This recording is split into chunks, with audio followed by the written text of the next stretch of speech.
Hello there, I'm Electric Wolf. I want to show you some animated dynamic VDU screens that are available on Unity3d, as you can see here in the asset store.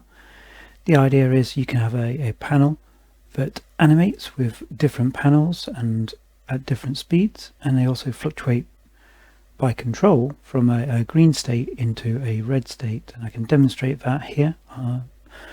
So you can see all the animated panels and the different resolutions that are available. As you'll see, these slowly change up to their red state, which affects them all slightly differently. And as you can see, some are getting to more of the yellow states, the bars are getting higher up to the yellow margins, the text here is already red, the colours here are getting more yellows. So you can control the kind of alert status if you like. You make things extremely alert or things extremely neutral, and it's entirely up to you how you want to do that. As you already saw, you can define your panels separately. So next I want to show you how to use this in game, and the first thing you'll see after you've installed the package, you'll get an eWolf folder and an eWolf dynamic VDU folder. I have other eWolf things here because I'm developing them. And within here you'll see the prefabs folder, where you've got different resolutions you can use. If you want something that's really large, make sure you use the 256, it will give you a higher pixel definition. If you've got something small, then the 32 one would probably do your job. It's a case of testing it and having a look. So for this one, I want to put a panel in here against the wall. I'm just going to use this 64 pixel one.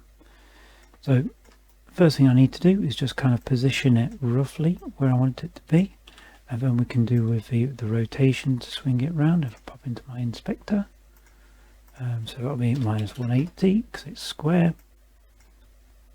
And now we can bring this up and just out slightly.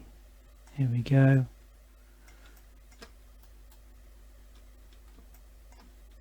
Make sure it's aligned, then I can pop it right in the middle and scale it in.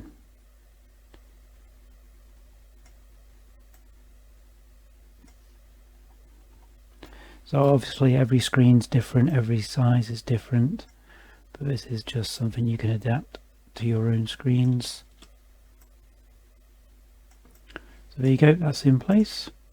Now if I quickly run this. Okay, so I've now got this screen running in game, and I'm using the scene editor still to look at this. We can see that the frequency is a little bit fast for what most people would want, and we can change that by changing the interval. So if we put the interval down to 12, you can see the frame rate is now being updated once every 12 frames. That's a lot more realistic. The other thing we can do is change the alert status. So as an alert of 0 means everything's good and green. An alert of 1 means everything's red and flatlined, and obviously values in between are halfway. And putting that back, you can alter that as much as you like, and the screen will update as it needs. So now we have this running at a reasonable rate in the editor. I just want to show you what it could look like in a game should you have one. So this is just a simple 3D game I'm working on. You can see here the screen is updating quite nicely within that, and I think through here, down the incomplete corridor, through here, you've got a couple of monitors as well, so you can see how effective that can look.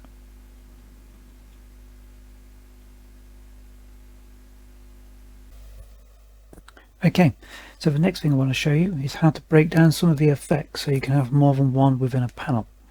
And this is all done with the elements, and this is controlled exactly like you would control the camera within Unity. The first thing we need to do here, because we've only got one, I want to add two more to give us possibilities of what we want to do. And I want to change this first one from heartbeat to scrolling text small. But I'm going to restrict its width, so it's only a portion of the screen. In this case it's it's 4/10 of the screen's width. The next one I want to do It's going to be a scrolling graph. But because the left hand side is already taken up, I want to start it. The X is going to be 0.4 across. And then I'll also need to change the width, so it's going the remainder, which all adds up to 1, so that's 0.6. But I also want to change the actual height of this effect, so it's not the full length of the page. I'm going to make it 0.4. And then that's going to leave me a little corner in the bottom section. I'm going to make this a dynamic graph. So it's going to start 0.4 across, but it's also going to start 0.4 down.